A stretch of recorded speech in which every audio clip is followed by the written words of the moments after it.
Assembly భూ చట్టాలపై మంత్రి పొంగులేటి మాట్లాడారు. ప్రజలకు మేలు చేసే విధంగా కాంగ్రెస్ ప్రభుత్వం భూ చట్టాలు చేసిందని అన్నారు. కానీ గత ప్రభుత్వం ధరణిని ప్రవేశపెట్టిందని, దాని ద్వారా రైతులు, సామాన్యులు చాలా ఇబ్బందులు పడ్డారని అన్నారు. కొందరి స్వార్థ ప్రయోజనాల కోసమే ధరణిని ప్రవేశపెట్టారని పొంగులేటి అసెంబ్లీలో చెప్పారు.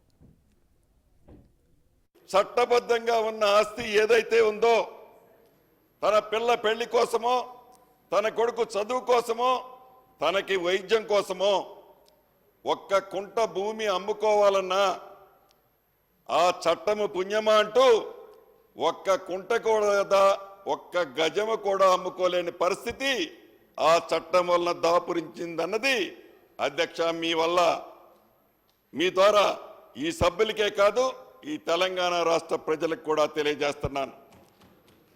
ఒకటి అధ్యక్ష, ఆనాడు రామనాసురుడికి 10 తలలున్నాయన్నారు. ఈ ధరణి చట్టం 3 తలలతో మొదలై అది వృద్ధి చెంది ఈనాడు 33 తలలతో అవతరించింది ఈ ధరణి అనే ఒక భూతం.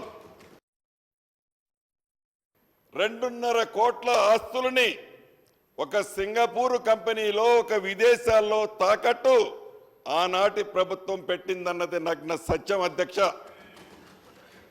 అంతేకాదు ఆ కంపెనీ అంతకుముందు ఇంకొక దేశంలో డిఫాల్ట్ అయి ఉంది. అది వారికి తెలుసు.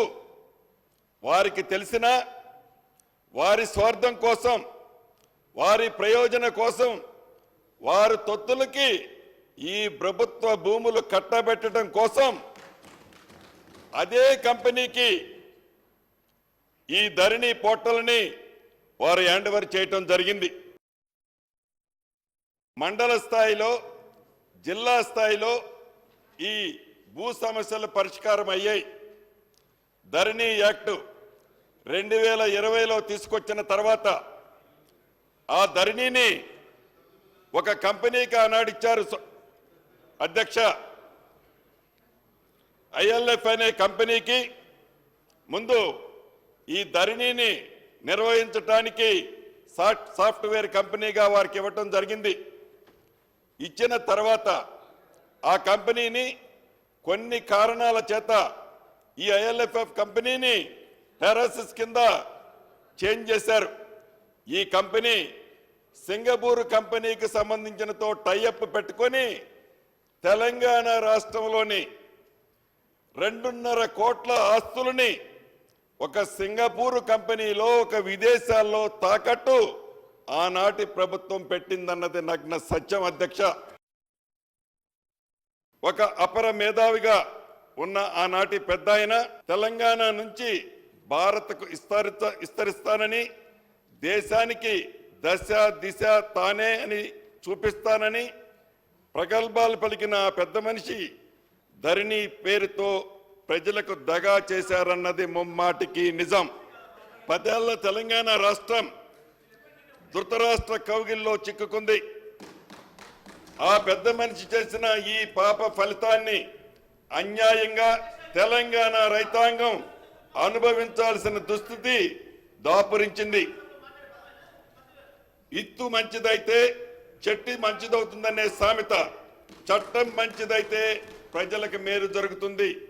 కానీ ఈ చట్టం వలన ప్రజలు ఎంత నష్టపోయారో తమకు కూడా తెలియంది కాదు అధ్యక్ష. సమాజ ప్రగతిని నిర్దేశించే ప్రధాన అంశాల్లో అన్ని వర్గాల ఆలోచనల్ని, అభిప్రాయాలని, పెద్దల సలహాలను, సూచనల్ని పరిగణనలోకి తీసుకోకుండా ఎటువంటి సంస్కరణలైనా శూన్యాగతికే చేరుకుంటుందన్న దానికి నిలువెత్తు నిదర్శనం ఈ ధరణి. ఇక ఈ ధరణి గురించి చెప్పాల్సి వస్తే అధ్యక్ష, ఇక్కడ ఈ సభ్యులు ఎవరైతే ఉన్నారో ఈ సభ్యులందరూ ప్రతి గ్రామానికి వెళ్ళినప్పుడు ఇందాక తమరికి నేను చెప్పినట్లు కొన్ని వందలాది వేలాది అప్లికేషన్లు రావటం ఈనాడు మనం గమనిస్తున్నాం. ప్రధానంగా